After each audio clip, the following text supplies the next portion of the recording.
Here's my tutorial on stoichiometry with beads or beans. I have chosen red beans and black beans here. Number one, I got 10 red and 10 black beans. I choose, just because I'm choosing, to say that 3 red plus 4 black makes 1 set. Here are my 10 red beans on the scale. This mass is slightly different than what it shows in number 3, but we'll work with it anyway.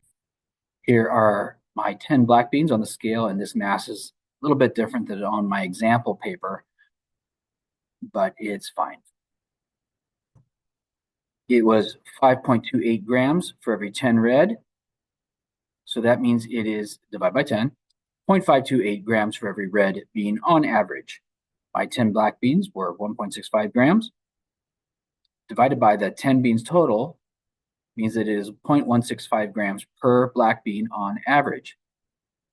I choose to make 3 sets just because I choose to. 3 sets times 3 red per 1 set, 3 red per 1 set, means I will need 9 red beans.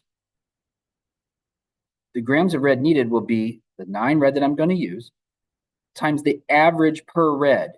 So we're going to use this. The red cancels out, and I will need, multiply, divide, 4.75 grams of my red beans.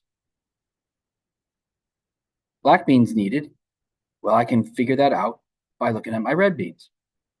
I'm going to use 9 red beans, and it is a ratio of 4 black to 3 red. 4 red to 4 black, or 4 black to 3 red. Red cancels out. Multiply, divide. I get 12 black beans is what I will use. The grams of black beans will be, take the 12 black that I'm going to use and multiply by the average gram per bean. So 12 times this divided by 1 means I will use 1.98 grams of black bean. So what will a set weigh? This mass plus that mass put together, added up, will be 6.73 grams for every 1 set. I decided number 10 was redundant. We're going to skip it.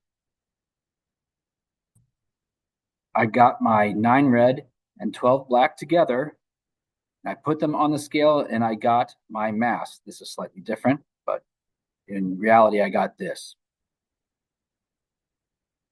My percent error will be big number minus small number. We're going to compare the calculation versus the reality. It doesn't matter which one is subtracted out, because really this is absolute value. So we can just do big minus small.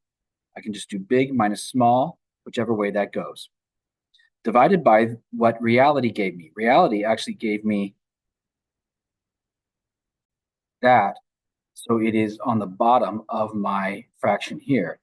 Subtract, divide, times 100 makes it a percentage, and I got 1.6% error.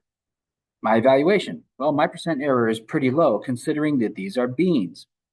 If they were computer-controlled, manufactured bolts or nuts or something, then those should be very identical. But beans are not going to be very identical. So my percent error was low, especially considering that it's beans. So the math is a good predictor of reality, which is my point. When we do this math, we are not just making it up. We can prove it by doing real items, using real items like beans.